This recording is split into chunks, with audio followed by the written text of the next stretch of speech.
a classic film that I show every year is Spike Lee's Do the Right Thing, because I think one of the many things that film teases out is the institutional nature of this racial inequality, not just the bad apples element. It's not just a bad cop.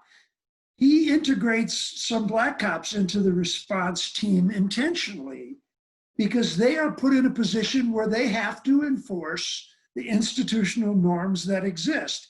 And those institutional norms are going to treat white store owners different than they're going to treat black kids in the street. So it raises the question of whether it is just a couple bad apple white cops or if it is the whole system of policing and maintaining the distribution of wealth and power. And even if you're a black cop, you are stuck in that system, and your survival will depend on the degree to which you abide by the unspoken rules. Yeah, and I think that's a really great point, right? The blue wall protects everybody behind it, and also in a lot of ways coerces all of the beneficiaries, all of its beneficiaries, right? So, you know, the cop who shoots Walter Scott, the cop who's with him is black, right? One of the cops who is there for the murder of George Floyd is non-white, right? So there's lots of non-white cops who are also implicated in this, and this should come as no surprise to us, right? In terms of the way in which our society is constructed. This gets to the bad apples argument, and what I've done recently with students and other places and spaces where we have this conversation is I shift the frame over to the Catholic Church. I shift the frame over to the priest abuse scandals. And I say, okay, well, let's apply the bad apples, right? Let's apply the bad apples theory to this problem, right?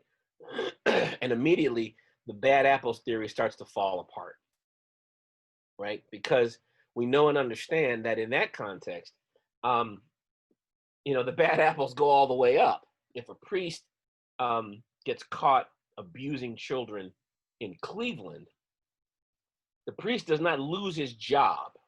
The priest doesn't get defrocked and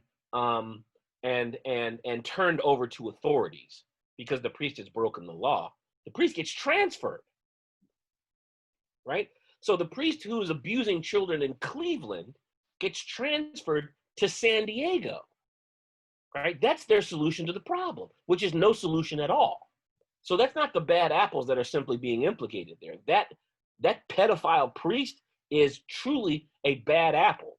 That bad apple is being protected by the archdiocese that did not turn him in, and he is being protected by the archdiocese that takes him in many instances, knowing full well why he has been transferred to begin with.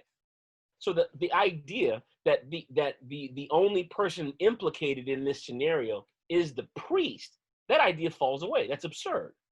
We don't like to view institutional, we have a hard time with institutional malfunction. We have a hard time with institutional evil. For a lot of white Southerners, their favorite book about the civil rights era is To Kill a Mockingbird. Because, you know, so many white folks in the American South love Atticus Finch, right? Atticus is this virtuous white guy in the midst of a deeply racist society who adamantly and virtuously defends this innocent black man and tries to keep him from going to jail. He's unsuccessful, but he stands out as this towering monument to goodness and virtue, right? White folks love Atticus Finch. Right? It's a rendering of history that separates Atticus from the systems and structures that give rise to, right, that make it possible for Tom to get arrested and sentenced to jail to begin with. Right? The emphasis is on Atticus. It's not on, right, segregation. It's not on white supremacy. It's not on racist policing. It's not on the racist DA. It's not on a racist legal justice system. But it's on this one good apple, right? And so what we're doing here is the inverse. We're saying, what we like to say is the institution, the system itself works. The system itself is fine.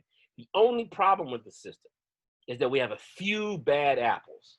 And once they have been given either the proper training or that they have been identified and fired, then we're done. Then the system's fine. The system will then work the way that it is supposed to work. And what we're seeing time and time and time and time again is that that is not the case. The apparatus that's designed to deal with the bad apples has been so compromised by the police union, as Mark very accurately pointed out, but also by other systems and other institutions, that the bad apples are very rarely picked out of the barrel.